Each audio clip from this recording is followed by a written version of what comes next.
Estimados amigos, estos diálogos fiscales, lo actual y relevante del mundo tributario. Hoy vamos a platicar de la NOM 35, vamos a hablar de todas sus características, vamos a retomar algunos aspectos que algunas empresas han dejado de lado y tenemos una experta que nos va a platicar de ese tema. No se vaya.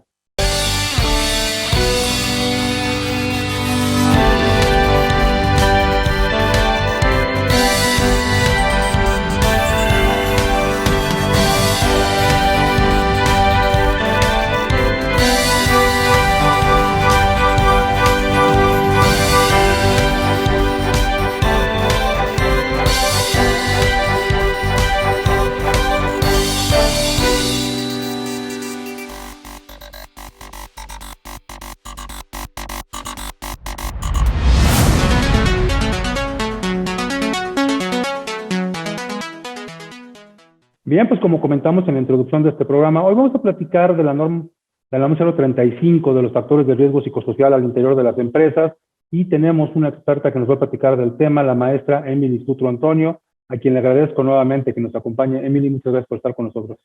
Hola, muchas gracias de nueva cuenta de estar en Diálogos. Me encanta, lo prometido es deuda, me comprometí y aquí estoy para platicar de una norma que, como tú dices, al principio causó mucho miedo y hoy pareciera que se quedó en el desván, una de esas tantas obligatorias para los centros de trabajo. La NOM 035 es pedida por la STPS del 2018. Sí, y precisamente por los tiempos y por el momento en que entraba en vigor y no entraba en vigor, por las prórrogas, por sus características, estábamos en el momento en que comenzábamos a aprenderla, comenzábamos a implementarla, y de repente nos llegó la pandemia y todo cambió. ¿De qué se trata la norma? Vamos a retomar un poco, por favor, Emily, y después, ¿en qué fase vamos? Porque además había un proceso paulatino. ¿Cómo estamos al día de hoy? Una norma que se publica y obligatoria para todo el país, obligatoria para todo el país, obligatoria para todos los centros de trabajo. Una norma que se publica en ya un alejado 23 de octubre del 2018, que evidentemente no vio su magnitud por lo que tú dices. Viene por partes, desde que se concibe, la conciben por partes, por toda la implicación que lleva. Después viene COVID y sin lugar a dudas este carácter obligatorio yo creo que se fue desdibujando. Es muy importante, todo lo que abarca esta norma es identificación, analizar, pero lo más importante y la palabra que más me gusta es prevenir. Prevenir, entonces, los factores de riesgo psicosocial que se pueden presentar en un centro de trabajo. Pero dentro de esa prevención hay que hacer una identificación, como ya te decía, y una evaluación. También es muy necesario, entonces, que la empresa se empiece a involucrar en adoptar medidas de prevención y en adoptar medidas de control una vez que las haya identificado. Lo primero, y que ya todos deberían de tener el día de hoy, es su política de prevención de riesgos psicosociales. Oye, Emily, me toca a mí, ¿cómo saber si estoy o no estoy involucrado? La norma sí fue lo suficientemente específica para decir a qué centros de trabajo le tocaban. Y entonces hay una obligatoriedad para los centros de trabajo de hasta 15 trabajadores, de 15 a 50 y de más de 50 trabajadores. A todos estos patrones, a todos estos trabajadores, les aplica la política. Todos tienen que tener política. Pero las guías de referencia no les aplican a todos. ¿Cuántas guías de referencia tiene la norma? Habla de 3 guías de referencia. 1, 2 y 3. Tal cual, pero nos habla de guías de eventos traumáticos severos, después nos habla de prevención, de identificación de riesgos, y finalmente en el número 3, que es donde ya hay más trabajadores, hablamos de 50 trabajadores o más, hablamos de entorno organizacional. Ok, y la norma tiene una denominación que a quien no está inmerso en el medio le suena raro. Factores de riesgo psicosocial. ¿Qué es un factor de riesgo psicosocial? Esto al principio y empezar a hablar de un factor de riesgo psicosocial, qué es lo que puede afectarte a un trabajador, qué son esas circunstancias que sin lugar a dudas podrían modificar la forma en la que tú prestas tu servicio. Estamos hablando de factores que se dan dentro o por la prestación de tu trabajo que van a desembocar en situaciones de estrés, de falta de sueño, falta de concentración. Son situaciones que van a afectar tu salud. es el no cuidar la forma en la que se prestan las jornadas, que se hagan fuera de los límites legales, es las relaciones que estableces con tus compañeros, es cómo te llevas inclusive con tu jefe, cuál es ese liderazgo que se está ejerciendo y que no se esté atentando, sin lugar a dudas, contra la dignidad de los trabajadores. A veces esos factores de riesgo psicosocial podríamos englobarlo como un concepto que pretende prevenir, decías tú que esa es la palabra clave, prevenir todo aquel elemento, todo aquel evento interno o externo que pueda afectar al trabajador en su psique, en su forma de comportarse, en su forma de sentir, en su forma de pensar, de trabajar. Pero cuando hacíamos la lectura de la norma decía, y el patrón tendrá que preocuparse incluso de cómo llega el trabajador al centro laboral, de la ruta, incluso tener una preocupación importante y atender las posibles afectaciones fuera del centro de trabajo del trabajador por efecto de problemas con su familia, con los padres, con los hijos, con los hermanos, con los cónyuges, con quien sea. O sea, todo eso lo tiene que atender el patrón. ¿Qué tanto tiene que involucrarse en la vida personal de su colaborador y qué tanto es válido esto? Claro, aquí es aquellos acontecimientos, como bien lo dices, que puedan provocar algún malestar al trabajador. Y eso no nada más se va a dar en el centro de trabajo. ¿Cuántas veces dentro de nuestra jornada, porque de acuerdo a la ley del Seguro Social, para calificar una RT, la jornada empieza desde que salimos del centro de nuestra casa y hasta que vamos a nuestro centro de trabajo sin que haya una desviación? Y en ese momento nos tocara, desafortunadamente, presenciar un secuestro, presenciar un asalto, presenciar inclusive que alguien perdiera la muerte. ¿Eso cómo te puede afectar esa exposición a ese acontecimiento traumático severo? El primer cuestionario es el acontecimiento traumático severo. Estas baterías de las que estoy hablando, la 1, la 2 y la 3, son las que la norma dice, yo te sugiero que utilices esa. Puedes utilizar otras si dentro de tu gobernanza de empresa lo quieres. Yo sugiero, la verdad, que hagan el 1, 2 y 3, que viene dentro de la norma. Y entonces, ¿cómo vienes de casa? ¿Cómo vienes de casa? ¿Qué te está afectando en tu casa? ¿En tu propia casa estás siendo víctima de violencia? ¿Cómo te puedo ayudar yo en el centro de trabajo? Ya lo detecté. De repente mi trabajador ya no se comporta de la manera en que se comportaba. Algo cambió en él que ya no es la misma persona. Y entonces vamos a ir de la parte global, del entorno completo, es del 1 al 2 al 3, hasta la parte individual.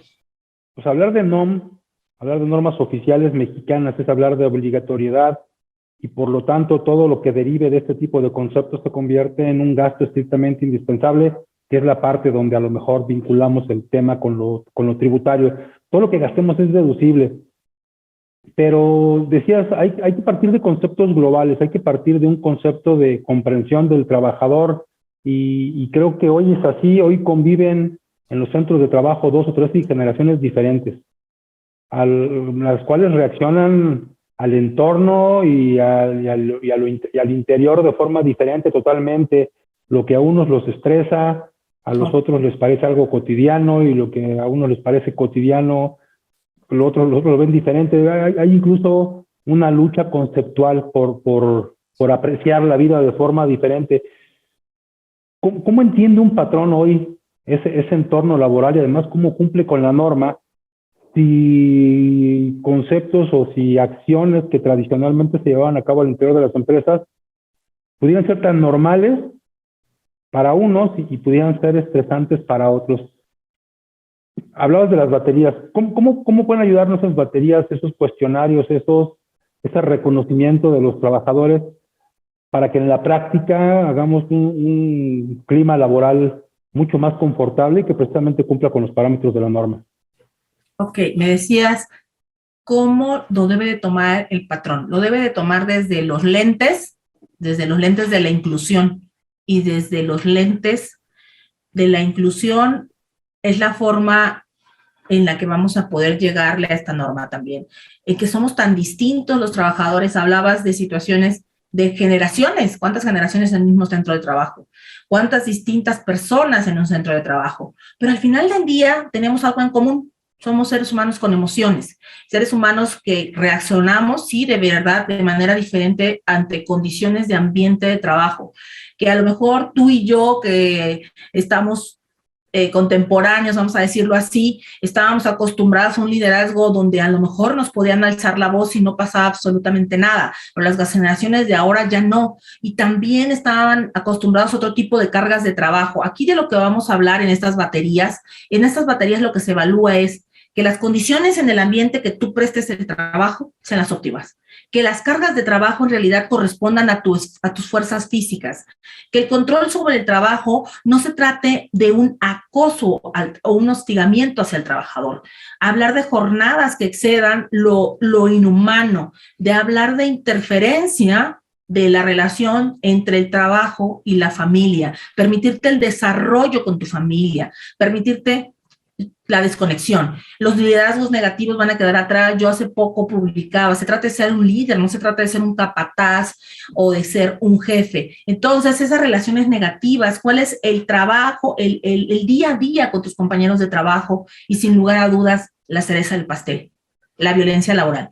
Esta NOM, como bien dices, es obligatoria, pero va concatenada y va al final del día con algo de lo que a mí me encanta hablar, que es el compliance laboral.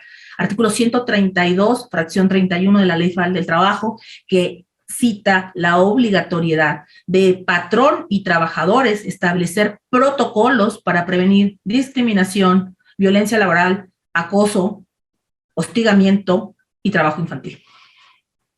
Sí, y precisamente hablando de ese compliance, hablando de todo ese esquema de cumplimiento, de control al interior de las empresas, hay responsabilidades, ya incluso podríamos hablar de responsabilidades penales para una persona moral que no implementa adecuadamente este tipo de esquemas de cumplimiento de control. Y hoy hablar de violencia de género, hoy hablar de hostigamiento, hablar de acoso, es un tema muy frecuente, muy cotidiano también, además con reminiscencias al pasado, porque conductas que antes se tenían y que no eran sancionadas o que quizá eran vistas como cosas que pasaban en el centro de trabajo, hoy son sumamente importantes. La discriminación, el acoso, el hostigamiento, son temas que hoy son sumamente sancionados, no solamente por las leyes, sino también por la sociedad. ¿Cómo se vinculan estos controles de los que tú hablas, estos esquemas de cumplimiento, con la norma 35? ¿A qué tanto uno nos lleva a la obligación de generar los otros, de evitarle estrés a los trabajadores, a las trabajadoras en ese ámbito? Ok, muchos piensan que el tener la batería de la norma 035 están haciendo compliance, y muchos piensan que el hacer compliance hacen norma 035. Yo creo que sin lugar a dudas, compliance y norma 035 en materia del derecho van de la mano. Hablas de la responsabilidad penal de las empresas y la conocimos a través de esa obligatoriedad de tener los manuales de cumplimiento.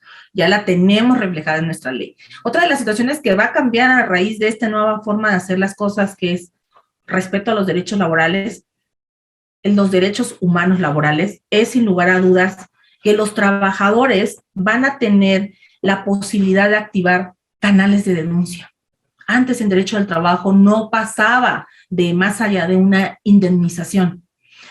Muy pocos hablaban entonces de reparación del daño. Hoy en derecho del trabajo empezamos a hablar de reparación del daño y nos estamos metiendo a la parte civil y nos vamos a meter a la parte penal, porque realmente vamos a tomarnos y nos estamos tomando muy en serio que vamos a cambiar la forma en que se hacen las relaciones de trabajo. Le estamos apostando entonces a que se hagan relaciones de trabajo donde el sentido de permanencia sea lo que prevalezca, donde haya una adecuada formación para las tareas que me son encomendadas. Entonces, estoy hablando ¿de qué? De capacitación, de cambio cultural, estoy hablando de responsabilidad para los miembros de la organización, porque esta NOM le va a aplicar al más alto nivel y le va a aplicar a la posición más modesta dentro de la empresa. No tiene que haber una distinción y no se puede ver sin una participación proactiva de los trabajadores y si no hay comunicación de los trabajadores.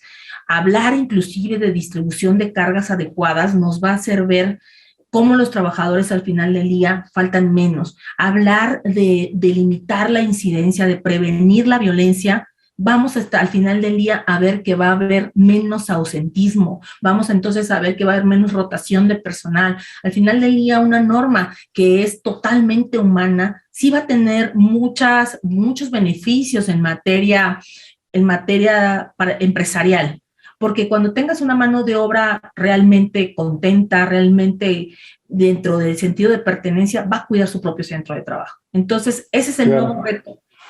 Prometo que ahora sí vamos a poner en claro que esto de las baterías son cuestionarios, son de cierta forma una forma de acercarse al trabajador y conocer su situación particular.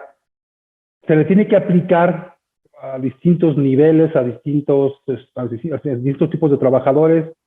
¿Qué tanto es aleatorio? ¿Qué tanto es una muestra representativa de la empresa? Y ahora sí, ¿en qué consiste cada una de esas 3 baterías? Ok, son 3 baterías. Al principio decía, la política le aplica a todos los centros de trabajo. Las baterías te van a aplicar cuando tengas más de 15 trabajadores. La primera batería, que yo le digo así, es la guía de referencia, que es un cuestionario que nos va a permitir identificar a los trabajadores que fueron sujetos a eventos traumáticos severos. Esos eventos traumáticos severos pueden incluir condiciones hasta medioambientales. ¿Cuántos compañeros de trabajo le pueden tener miedo a un temblor? Pueden tener situaciones de haber presenciado un evento que pudo haber pasado de su ruta de trabajo, un secuestro. La segunda guía de referencia a la que hace mención la NOM 035 es la identificación y el análisis de los factores psicosociales.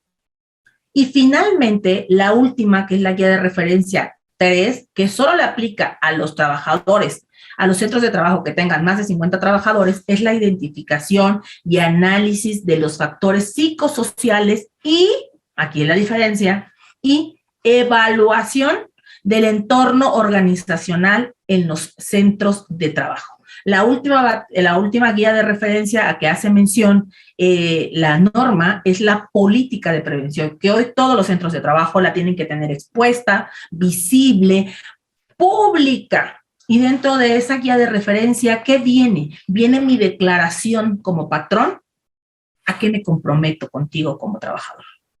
¿A qué me comprometo? Me comprometo a prevenir los factores de riesgo. Me comprometo a que cuando tú estés en este centro de trabajo no vas a ser violentado. Me comprometo a que cuando estés en este centro de trabajo no vas a ser discriminado. Y en caso de que lo fueras, tienes una línea de denuncia en donde yo voy a ver por ti, en donde vas a poder activar un protocolo de empresa, en donde te tienes que sentir seguro, porque si no estás seguro, nadie va a estar seguro. Entonces, esa es la gran obligatoriedad. Son 3 guías de referencia y es al final una política de prevención.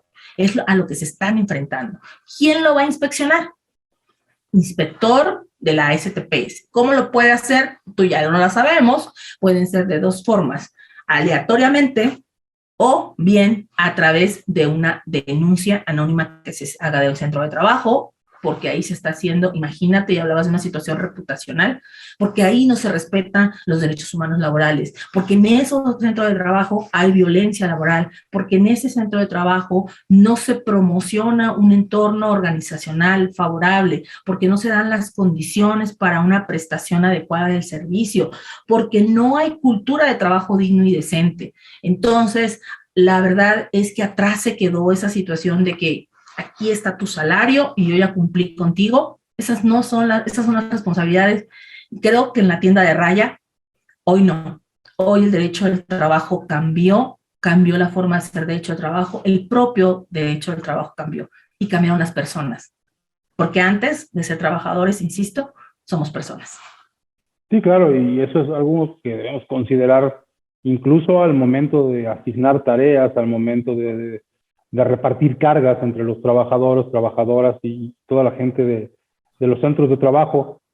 Sin embargo, al momento de hacer la norma 35, algo que notamos es que se hacía por cumplir con la obligación y no necesariamente se hacía por solucionar el problema. ¿Quién tendría que ser el experto? Porque yo sé, los contadores hacemos todo y hacemos norma 35. Pero ¿quién tendría que ser realmente una norma 35? ¿Quién tendría que ser el experto en hacer primero la norma y después en implementar los esquemas de prevención y después en dar el seguimiento? Porque hablabas de canales de denuncia. ¿quiénes tendrían que ser los que participen en esos procesos? Yo creo que dependiendo de cada gobernanza de empresa, y tú dices algo, es que al contador le dicen, haga usted todo. Yo creo que el contador lo puede hacer siempre y cuando el contador también ya se haya puesto los nuevos lentes de perspectiva de derecho del trabajo, en donde respetamos derechos humanos, donde hablamos de perspectiva de género, donde hablamos de prevención de violencia, prevención de la discriminación, prevención del acoso. Es más, celo tolerancia de acoso, celo hostigamiento, dependiendo de cuál es mi política aspiracional, a qué aspiro como empresa, a qué aspiro que mis trabajadores tengan, esa cultura que quiero que tengan mis trabajadores. Sin lugar a dudas, se escucha muy bonito, pero va a cambiar como hacíamos las cosas en México. Para aquellos centros de trabajo que estaban enfrente, gente que no creen eso y que eran como capataces, es un cambio total de cultura organizacional en su empresa. Y hablarles de compliance es decir, ¿qué? ¿Cómo? Y hablarles de que una norma podría tener multas millonarias si no hay observancia, como que todavía no nos las creen. Y tú decías algo insisto, se desdibujó por la pandemia, pero no quiere decir que las exigencias de la norma no vaya a pasar, ¿eh? Eso va a pasar y los inspectores van a empezar a hacerlas y entonces vamos a tener que estar con las mejores herramientas para hacerlo. Pero no se trata nada más de cumplir, como bien dices tú. Sí, y algo que me gusta que dices y que además aplicas es el mismo objeto de estudio, sigue siendo el trabajador, sigue siendo el patrón, pero tiene que haber un cambio en la óptica con la que se aprecia toda esta problemática que siempre ha surgido en el entorno de las relaciones laborales, y desde el punto de vista de diálogos fiscales yo diría, y además es deducible, además es un concepto que puede tenernos o generarnos un beneficio.